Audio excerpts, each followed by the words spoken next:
WCXL ABC 27's Friday Night Football, highlighting high school football all season long, from Leon and Lounge to Syrup Country and Boot Hill and everywhere in between. With Sports Director Allison Posey.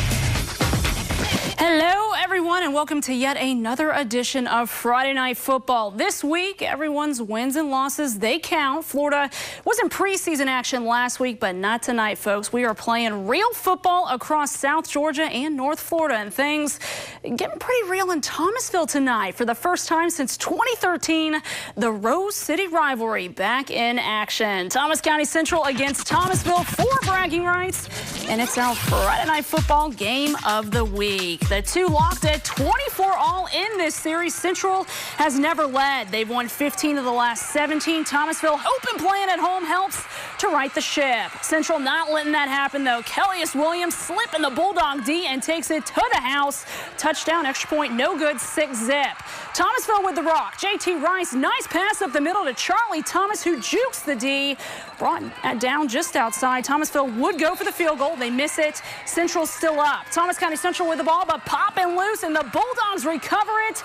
They would later score to take the 7-0 lead. Central looking to take the lead back. Kellius Williams again making things look easy. This time they make that extra point, 13-7. And here we go, throwing the ball behind to a kicker, kicking the ball into the field goal. The kick is good. Cairo in a Region 1 Quad A contest tonight against Hardaway. Syrup makers still high off that huge win off of Bainbridge last week. For Cairo, John Owens throwing the ball to Austin Shadows for a leaping grab. What a catch, making the score 9-0. Fast forward to the second quarter, Jamal Thomas making his way into the end zone. Syrup makers 16-0 now. Kick is good. So 17-0. Senior Jamal Thomas on fire once again, scoring another touchdown. Then the Makers go on for the extra 2 points. And the Brooks County Trojans lost their first game of the year last week against Crisp, who was also undefeated. Tonight, Brooks County looking to bring the hammer against Early County and pick up a AA Region 1 victory. Trojans up 13-zip here in the second quarter. Early County making something happen. Tyler Wimberly, he does just that, into the end zone for the touchdowns. Trojans lead 13-7.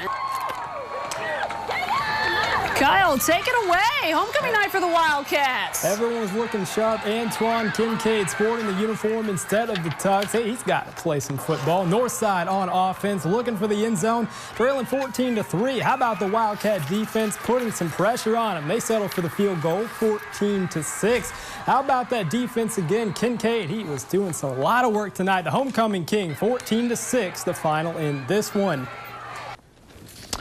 And Florida High, the Seminoles hosting Port St. Joe. First quarter, the Sharks of St. Joe with the ball. Jaden Grantland trying to get to the end zone, but the Seminoles not letting that happen. That's a safety for the defense. They're in regular season form, and now the offense. Javon Morgan with the pitch to Mike Greaves, and he does the rest of the work, pushing his way through for 15 yards. Good run, still no score. Florida High would tack on a field goal to move up to 5-0. That's the score at the half, and Florida High wins a defensive battle 15-0. You're watching Friday Night Football on WCXL. Don't go away.